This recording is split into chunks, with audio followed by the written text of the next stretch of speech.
All right, welcome to Module 4, where we're going to discuss, what a crime is, criminal process, elements of the crime, and a few other things. We'll jump right in. So, we'll cover what the Revised Code of Washington is, what the Washington Administrative Code, the WACs are, what elements constitute a crime, would be required to be proven for being convicted of a crime, and then we'll also discuss knowledge and intent. So in Washington, the way that a law is made is it gets passed by the legislature, signed into law by the governor, and those are codified in the Revised Code of Washington. So they're just referred to as RCWs, but that will be where all permanent laws that are in effect for Washington State are housed. So we'll take a look here.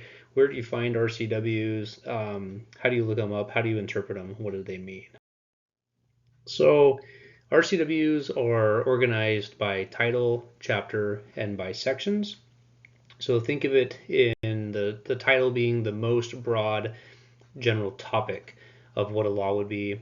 And then chapters then are starting to dial in and get more specific on the types of topics or types of laws. And then sections are the actual individual specific laws, and within the section you'll have the elements of the crime, what's required to be proven, who the law applies to, a lot of the details of the law itself.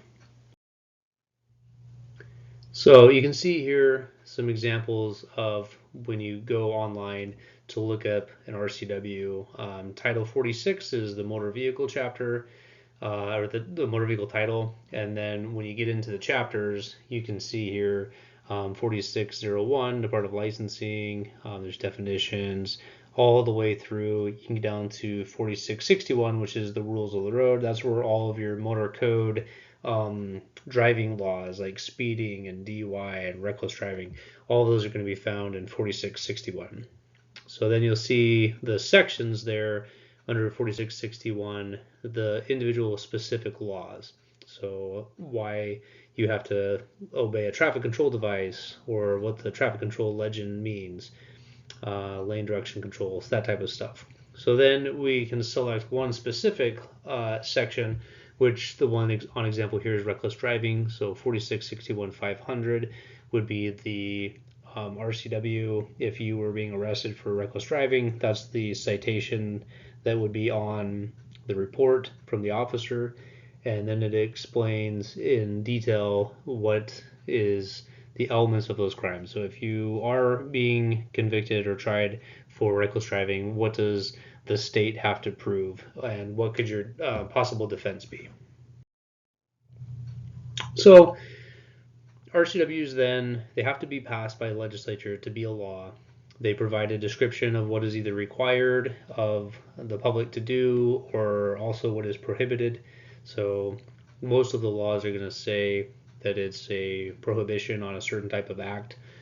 Then they also will provide a penalty. So it'll say commonly, if anyone has violated the section or the above statute, then it'll have what specific penalty it could be. If it's just an infraction, let's say it's a speeding ticket, it will say it's an infraction, and then that will refer then to a bail schedule. So the set amount is prescribed by the Office of the Courts, and so every year or two they will go through and adjust what the maximum fine can be for a particular infraction. And then when you get into criminal code and you're looking at criminal punishments, that is actually established also in law. There's another RCW that will get into that, and we'll take a look at that here in a little bit. And then it'll also list the effective dates. So when that law was passed, when it went into effect, and then if there's an expiration or a sunset clause for the law as well. So as we look at this RCW, if you've spent any time on the freeway, this might be one of your favorites or one of your pet peeves. I know it is for me.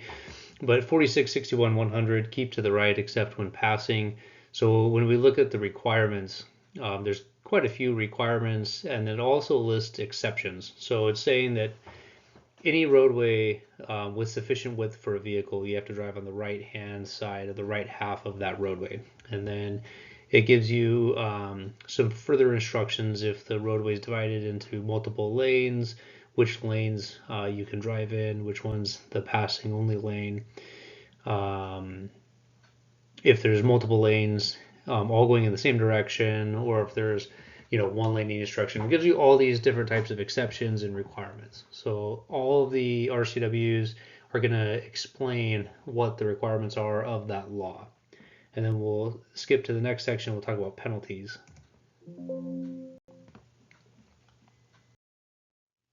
So when we look at the penalty, if you violate this RCW, it says you're under subsection 4 that it's a traffic infraction. If you are found guilty to have not kept right except when passing, so then again it would refer to the bail schedule for what the traffic infraction rate is in any given year, and then that's where the officer would write that citation. They would insert or refer to whatever the bail schedule is. I think it's $136 for this violation, and then you would receive a ticket, and it would have the violation of failing to keep right, and then that's how this kind of moves through that court process. So we gave an example of a violation of an RCW. That was obviously a traffic infraction, which is the lowest level of penalty. But when we look at anything criminal, the classification for crimes in Washington State, you have felonies, you have misdemeanors, and you have gross misdemeanors. So felonies are the most serious. They carry with them the highest level of punishment or penalty. And then even within felonies, you have 3 tiers. Class A felony is the most severe. Class B is less severe, and then C would be the lowest level felony. Then you have gross misdemeanors, which are a higher classification of misdemeanor, and then you have just your regular misdemeanor. So this slide will kind of break down those class of felonies. So your Class A felony, any of your felonies, you're looking at more than a year in jail. So Class A, the maximum term is not going to be less than 20 years and a fine that's not more than $50,000.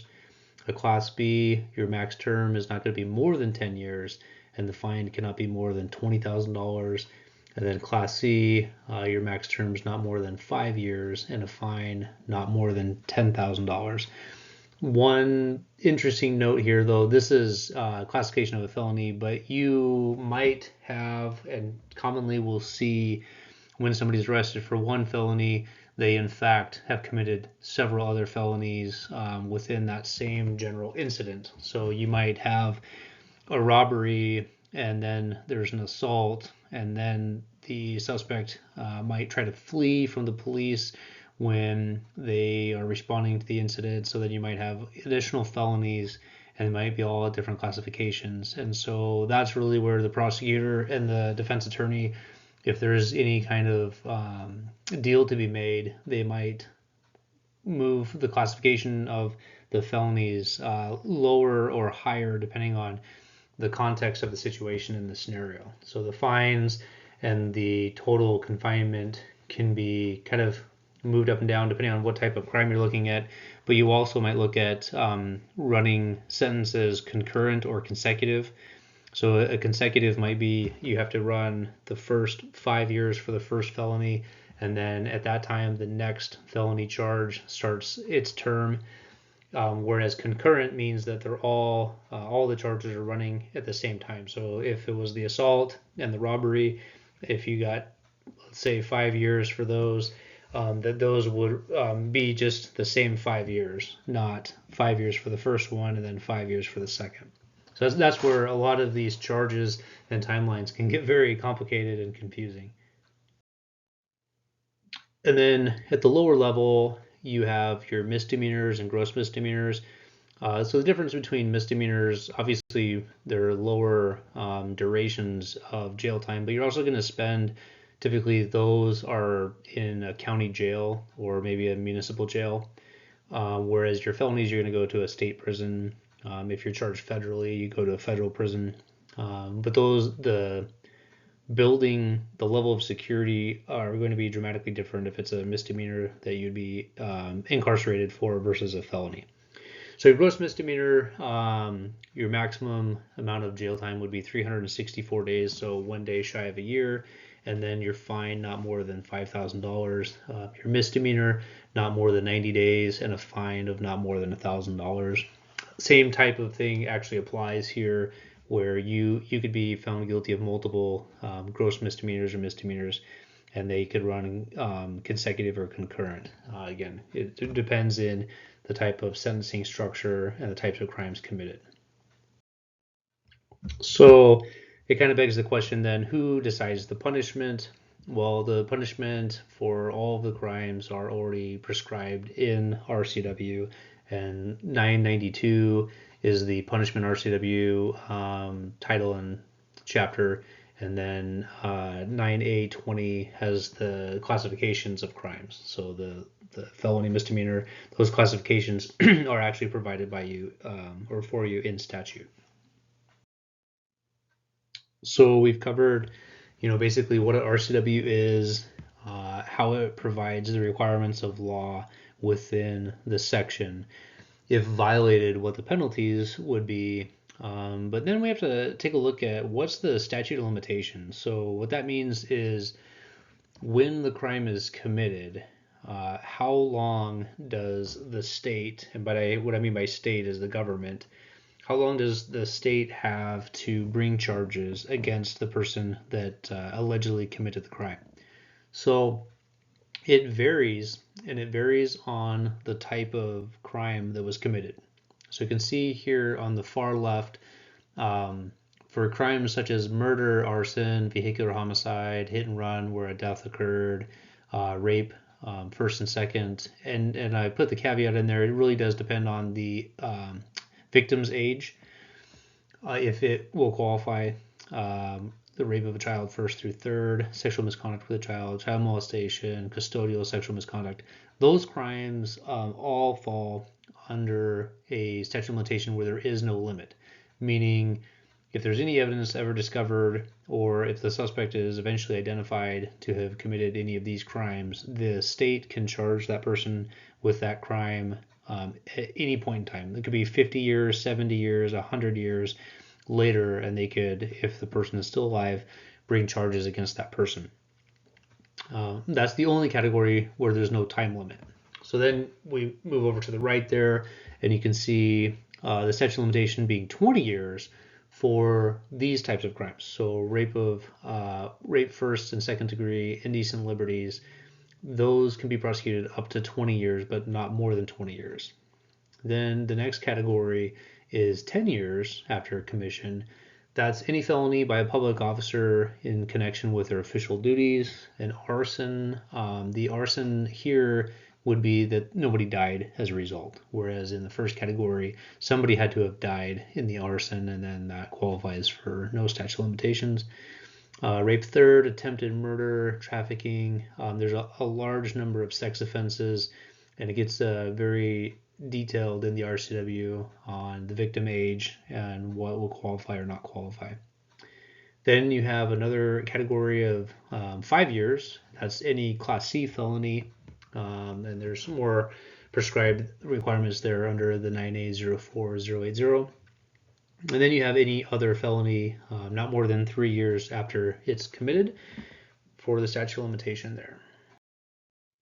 So we covered the statute of limitations for all of the felonies. When we take a look at the misdemeanors, so gross misdemeanors, not more than 2 years, and for misdemeanor, not more than 1 year. So those are the statute of limitations. Very important if you are a police officer or you're working anywhere in criminal justice to understand what the statute of limitation is, what it means, and then also to understand if you're investigating a crime, what are the limitations for when it can be charged or filed upon. Very important to make sure that you're meeting those timelines so that your case actually has jurisdiction and authority to be heard. All right, so we covered what the Revised Code of Washington is. So those are one category of laws, and then we also have the Washington Administrative Code, or WAC.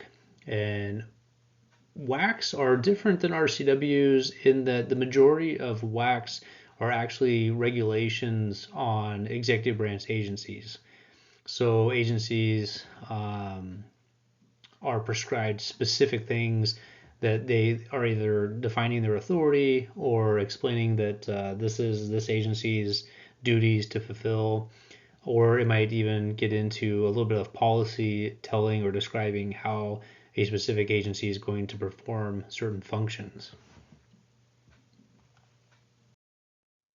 So we look at an example here. It might be interesting to note that all of the community colleges and public colleges have their own individual WACs, the Washington Administrative Code. So here's one for Walla Community College, and you can see that there's specific requirements here for the faculty qualifications, tenure regulations, practice and procedure, miscellaneous, and how they're going to negotiate with people, parking and traffic rules, public records, all those types of different administrative requirements are there built into the law. Just so that you can also see the Washington State Patrol falls under that, and how forensic investigations will be done, financial institutions, pretty much every state agency, executive level agency is going to have WACs that will further prescribe different requirements and expectations for them in law. So a little bit more on WACs. Again, they basically will delegate authority, giving a agency or a department authority to perform certain actions, and that's going to come from the executive branch, from the governor's office. It'll describe required functions or actions. It will also, again, dictate processes. It's going to explain how they're going to do certain things, like you saw, how basically a community college is going to enforce their parking on campus. Establish hierarchy mechanisms, who's going to report to who, with what authorities. And then there's kind of the other category where WACs can also include rules, but they're not going to be codified with like a civil penalty or a criminal penalty. One example of that can be there's a WAC for tire studs, driving with tires that have studs in them. Same thing with chain enforcement. It's written into WAC, but it will also reference an RCW. And so a violation of that would be the RCW, which would have the civil penalty, meaning a fine if you were found guilty of not using your chains during a required time. But that's going to be basically some examples of WACs. So hopefully before you're watching this, you've gone through the module and you've seen some of the short videos that were built into the module there about actus reus and mens rea and strict liability exceptions. If you haven't, it might be a good idea to pause here and go watch those videos, because this will help make a little bit more sense for you. But the elements of the crime, you have the guilty act and you have the guilty mind. So the actus reus is the actual act itself, is criminal. And what it requires is that something must have been done, or there could be some omission laws, but basically some sort of action had to have occurred. And there's going to be evidence of that. So you see there's evidence markers or placards on each one of these categories, because to be proven guilty of something, the state's going to have to be able to demonstrate with actual evidence, facts, and proof to make a case. So the actus reus, something has to have happened. There would have to be some sort of evidence to show that this thing happened. The mens rea is the guilty mind. So then we're looking at knowledge and intent. There was gross criminal negligence, or there was recklessness on behalf of the subject or suspects. And again, evidence of that, and we'll get into a little bit more detail here in a few slides on what types of evidence can exist for these things. And then you have the strict liability exception. So just a couple examples, there are several, but statutory rape is, if the act is done, you have strict liability. You don't have to prove any intent there, or even knowledge. if the act was committed, then you have that exception.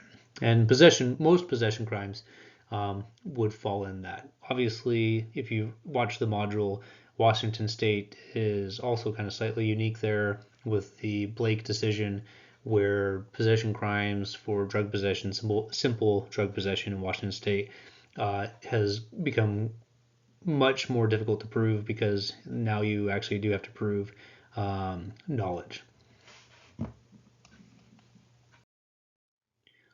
So when we look at the two categories, actus reus and mens rea, these are by no means exhaustive lists. These are just meant to be to get your mind thinking of what body of evidence could exist for these two categories of evidence. So the act itself, right, kind of endless numbers, ways that you'd find evidence, but fingerprints, DNA, those are the ones that I think come to your mind very quickly if you've watched any crime mystery TV show at all.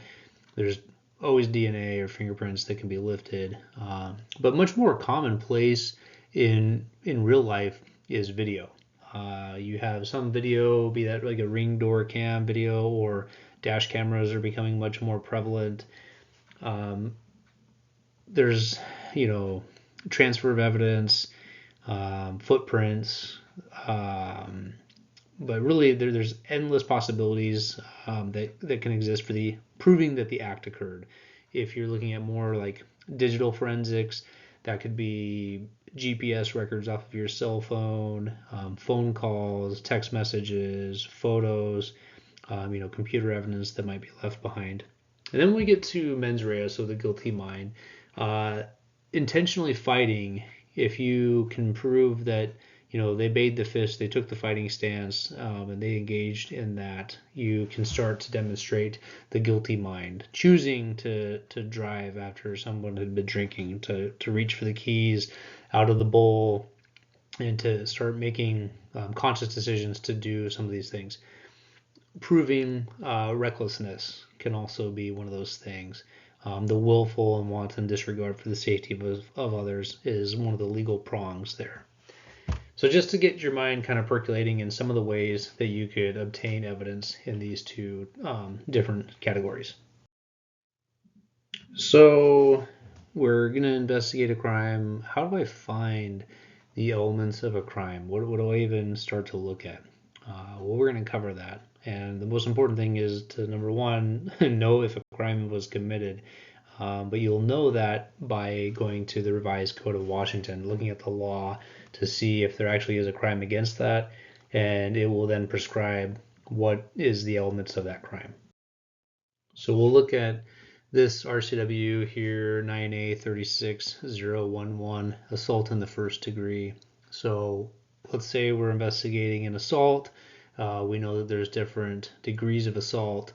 So we would go to the Revised Code of Washington, start looking up 9A 36, and we start looking at the different degrees of assault. So if we look at this one here, under number one, a person is guilty of assault in the first degree if he or she with the intent to inflict great bodily harm, and now we're going to have some caveats or some more requirements to prove, right?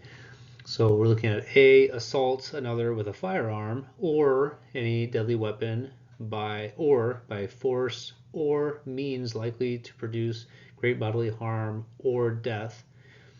Or now we have number B, or letter B, transmits HIV to a child or vulnerable adult. Or C, administers, exposes, or transmits to or causes to be taken by another poison or any other destructive or noxious substance. Or then it goes to D and beyond. So it's a Class A felony if you are found guilty of assault in the first degree. So now we start having an idea of what the elements of the crime are. We have to start proving some different things, right? If we have to prove that there was intent to inflict great bodily harm, and then what actually happened. Was it done with a deadly weapon or a firearm by force that was likely to produce great bodily harm or death? And then we can start finding that evidence to prove that case. So we talked about knowledge and intent. Here's another example. RCW 6950 412, prohibited acts. And I went through and highlighted some of the intent and knowledge pieces here. So this is talking about drug paraphernalia, possession and use, but it's also saying it's unlawful for any person to deliver, possess with intent to deliver. You'll see with intent and knowing where one reasonably should know. And then down under number 4, knowing or under circumstances where one reasonably should know. So this starts kind to describe what they mean by intent and what they mean by knowledge. And by they, we're talking about the legislature and what their legislative intent is. And in a lot of RCWs, within the title or the chapter, or even in some of the sections, you'll see what the legislative intent is, and they'll actually just say at the bottom of that RCW what the legislative intent was when they wrote the law and what they wanted it to accomplish. So how does one go about proving knowledge or intent? Well, you have to, number 1, be able to prove that the person committed the act, and number 2, that the person intended to commit the crime. And again, hopefully you have watched the videos of the module. If not, make sure that you do watch it, because there'll be some more information on this built into the module. But proving those 2 things, that they committed the act and that they intended to commit the act, and then proving them beyond a reasonable doubt, that's all required. When we look at proving intent, so there's 2 different types of intent. You have specific intent, meaning that they clearly intended on committing that crime. So an example of that might be a premeditated murder, right? Where your suspect, they planned it out. They sat down, they formulated some sort of a plan, whether that was a very well detailed plan or it was just, I'm mad at that person, I want to kill them, I'm going to go get a gun, I'm going to load it up, I'm going to do it when they get off of work, and then they commit that crime. That's an example of premeditation, or it could be much, much more detailed than that. But that's just one example. Another example for specific intent might be forgery or solicitation.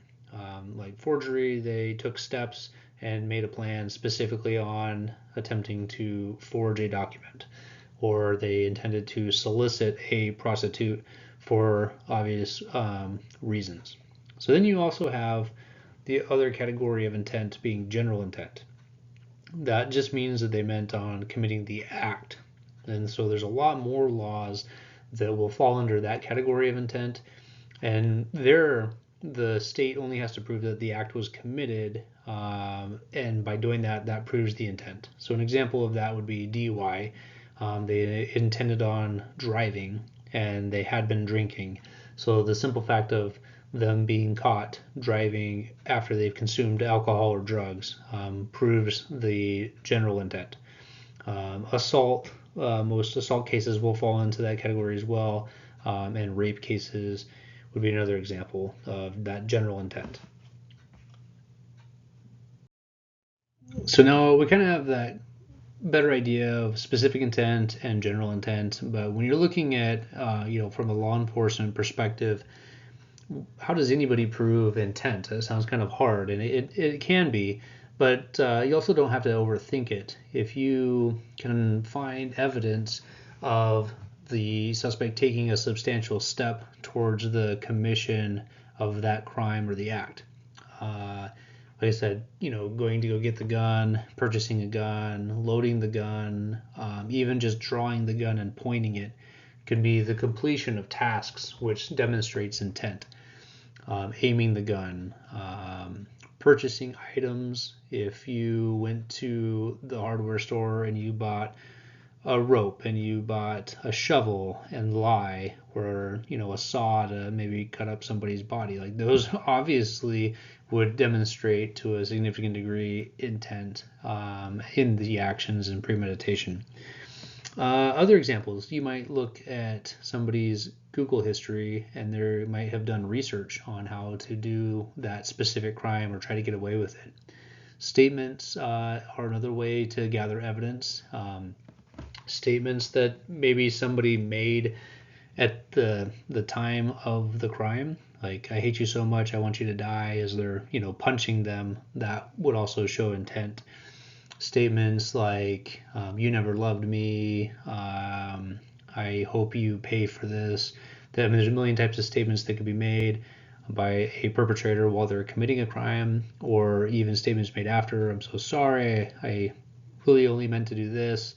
And we can find lots of different examples. And then post-crime actions, covering up something, again, taking substantial steps to cover their crime or destroy evidence, can also help show intent.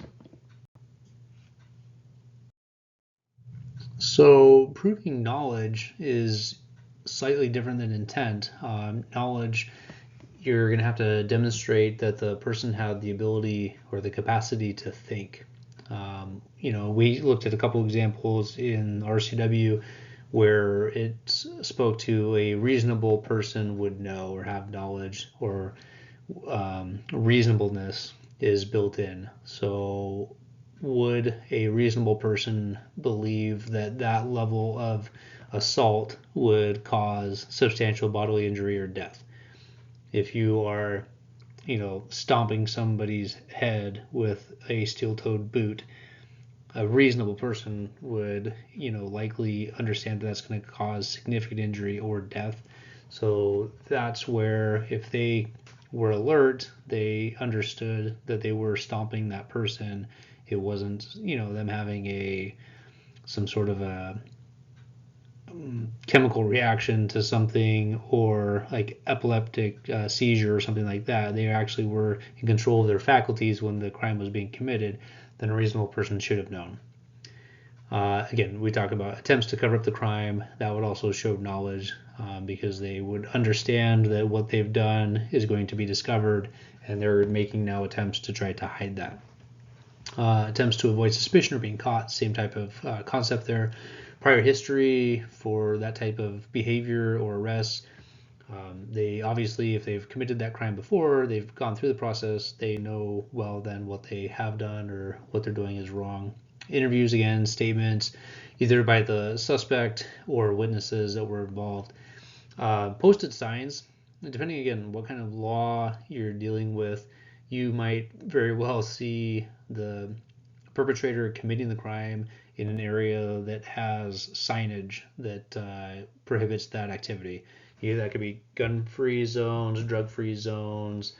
You'll see a lot of no solicitation, no trespassing, lots of different types of signs, that kind of stuff. But again, what a reasonable person would know or should know, you'll see some of the photos there, like a couple of soda bottles in a pocket. A reasonable person would know, they would feel that large bulge in their pocket and know, that's weird, there's something there, what is that? That's where the state needs to ask some questions during an interview process to understand what they knew or didn't know, to help kind of prove that knowledge, gather that evidence. All right, so we covered quite a few different things there in learning what the RCWs and the WACs are and how they're similar but different, what the elements of a crime are, how to find them within the RCWs themselves. And then we learned a little bit about the criminal process, about actus reus and mens rea. Again, you'll learn more depth on each one of those topics within the module, so make sure that you go to the module, you watch those videos, and there's some assigned readings there, and we will see you in the module. Thanks.